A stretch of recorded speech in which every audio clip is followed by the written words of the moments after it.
ఏముందని ఏమంటలేదు మేము. అవి మొదలు పెడితే మళ్ళీ మీకు కష్టమవుతుందని ఊరుకుంటున్నాం. దుబ్బాకకి ఏం జరిగిందో చెప్పురు. మీ 10 ఏళ్ళు మీరు ఎంపీ ఉన్నప్పుడు దుబ్బాకకి ఏం జరిగిందో చెప్పురు. మొదటిసారి ఎంపీ అయితే పటాన్చెరు నియోజకవర్గంలో లగడారం అనే ఊరిని దత్తత తీసుకుంటారు.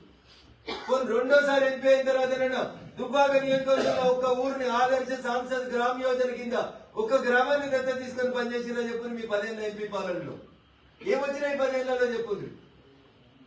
నేను చెప్తా, మీరు చెప్తున్నది మేము ప్రపోజల్ పెడతారు అవునందని చెప్తున్నాడని. నేనే తీసుకొచ్చిన రోడ్డు మెదక్ సిద్దిపేట అల్కతుర్తి మేము కొట్లాడినాం. నేను పోయించిన నేషనల్ హైవే కోసం నితిన్ గడ్కరీ గారి దగ్గరికి పోయించినాం. నరేంద్ర మోడీ గారితో శంకుస్థాపన చేయించినాం 1600 కోట్లతో. ఇట్లా దిస్ ఇస్ మై కమిట్మెంట్. నేను సిరిసిల్ల నుంచి జిల్లాల మీదుగా ముస్తాబాద్ మీదుగా దుబ్బాకకెళ్ళి భూంపల్లికెళ్ళి బోనాలకెళ్ళి చేవుంట దాకా 3 హైవేలను కలుపుతూ కొత్త హైవే కావాలని కనబడేప్పుడల్లా నితిన్ గడ్కరీ గారిని రిక్వెస్ట్ చేస్తా ఉన్నా. This is my commitment towards Dubbaka. 100% గ్రామీణ ప్రాంతం ఇది. దుబ్బాక మున్సిపాలిటీ రేపు డెవలప్ కావాలంటే ఒక జాతీయ రహదారి సిరిసిల్ల నుంచి జిల్లాల నుంచి ముస్తాబాద్ నుంచి దుబ్బాక టు భూంపల్లి టు బోనాల టు చేగుంట వస్తే నిజామాబాద్ పోయే హైవే కలుస్తుంది, మెదక్ సిద్దిపేట పోయే హైవే కలుస్తుంది. రేపు సూర్యాపేట సిరిసిల్లకి ఇంకొక హైవే మంజూరు అవుతుంది త్వరలోనే. ఆ హైవే కూడా ఈ రోడ్డు కలిస్తే ఈ ప్రాంతంలో ఉన్నటువంటి రైతులు తాము పండించిన పంటని తమ వ్యవసాయ ఆధారిత ఉత్పత్తులన్నింటినీ అటు సిరిసిల్ల జాతీయ రహదారికి లేదా సిద్దిపేట జాతీయ రహదారికి లేకపోతే అటు నిజామాబాద్ జాతీయ రహదారికి ఈజీగా తీసుకుపోతారు. కాబట్టి ఇది 100 కిలోమీటర్ల స్ట్రెచ్ లోపల ఉంటుంది. కాబట్టి ఒక నేషనల్ హైవే మంజూరు చేయమని కాళ్ళకు బల్బం కట్టుకొని తిరుగుతా ఉన్న ఢిల్లీ వీధులలో. దుబ్బాక మారాలి, దుబ్బాక రూపురేఖలు మారాలంటే ఈ జాతీయ రహదారి వస్తే తప్ప దుబ్బాక రూపురేఖలు మారాయని కనబడే ప్రతి అధికారితో రిక్వెస్ట్ చేసుకుంటా ఉన్నాం. ఏం చేశారు మీరు? నా 3 ఏళ్ళ ఎమ్మెల్యే పాలనతో మీ 10 ఏళ్ళ ఎంపీ పాలన కంపేర్ చేయండి, లేకపోతే మీ 2 ఏళ్ళ ఎమ్మెల్యే పాలనతో మమ్మల్ని కంపేర్ చేయండి. ప్రజలకు నేను చేసేటువంటి అప్పీల్ ఇది.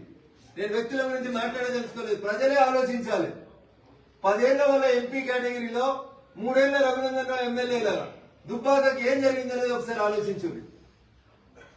1000కి 2000కి ఓట్లకి నోట్లకి పోలీసులను అడ్డం పెట్టుకొని అడ్డమైన కేసులన్నీ కూర్చున్న వాళ్ళందరి మీద పెట్టి దుబ్బాక ఎమ్మెల్యే అయినాక నా మీద 20 కేసులు పెట్టించి ఆఖరికి మల్లన్న సాగర్ లో ఆయన ఇల్లు ఆయన దగ్గర పెట్టుకుని ఆత్మహత్య చేసుకుంటే ఆ రైతును కూడా చూడని మీ సంస్కారానికి.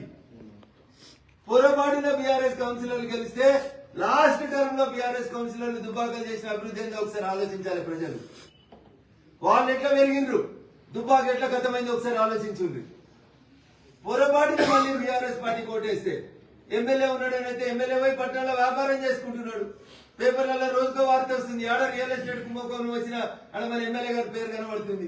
అట్లా పేరు తీసుకొస్తున్నారు ఎమ్మెల్యే గారు దుబ్బాకకి. మేము నిజాయితీ కొట్లాడినాం. భారతీయ జనతా పార్టీ ఆ రోజైనా ఎమ్మెల్యేగైనా ఈ రోజైనా ఎంపీగైనా రేపైనా ఇంకో స్థానానికి ఇంకొక మెట్టెక్కినా ఢిల్లీకి రేపు నేను రాజునైనా నా ప్రేమ అభిమానం అంతా దుబ్బాక మీదనే ఉంటది. దుబ్బాక మున్సిపాలిటీ మాత్రమే ఉంటుంది. అందుకని దుబ్బాక ఓటర్ మహాశైలకి దయించి 1000-2000 క్రైటీరియా కాదన్నా, దయించి ఇస్తే తీసుకోండి.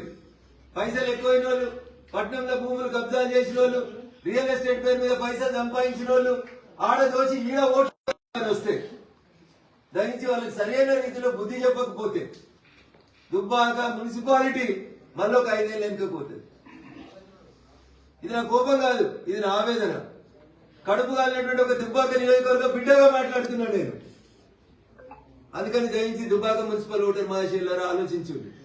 నేను చెప్పిన దాంట్లో ఒక్క అక్షరం తప్పున్నా, నేను ఎవరైనా కావాలని వ్యక్తిగతంగా ఇన్సల్ట్ చేసినట్టు మీకు అనిపించిన గాంధీ చౌరస్తా గారి నుంచి మొదలుపడే శివాజీ చౌరస్తా దాకా ఏడ మీరు చర్చ పెట్టినా నేను రావడానికి సిద్ధంగా ఉన్నా. నేను మాట్లాడే ఏ అక్షరంలో తప్పు ఉంటే, అరే కేసీఆర్ పేరు మీద స్కూల్ కట్టి 10 ఏళ్లలో కేసీఆర్ స్కూల్ ఓపెన్ చేయడం చేత కానీ మీరు ఇంకా చర్చల గురించి మాట్లాడుకుందామా?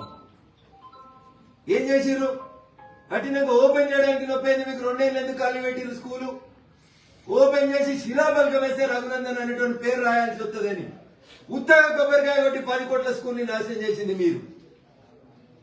కేసీఆర్ ఇంటికి వస్తే 2 రూపాయలు అడుగుదామంటే కేసీఆర్ ని దుబ్బాకకు రాకుండా ఆపిన దుర్మార్గులు అప్పటి జిల్లా మంత్రి ఈ నియోజకవర్గం నుంచి పెరిగి ఈ నియోజకవర్గం నుంచి పోయి మెదక్ ఎంపీ అని చేసిండు.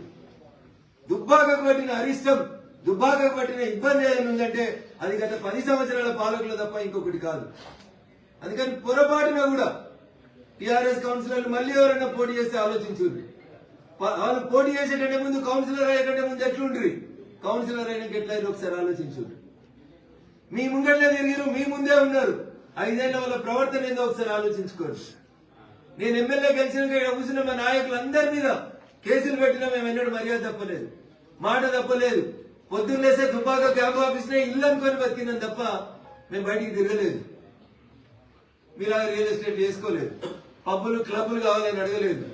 ఎవరన్నైతే ఒక మండలం చేయమని అడిగినాం, ఎవరన్నైతే రోడ్ ఇవ్వమని అడిగినాం, ఎవరన్నైతే ఒక స్కూల్ ఇవ్వమని అడిగినాం తప్ప మేము వేరేదేం అడగలేదు. This is our my commitment towards Dubbaka.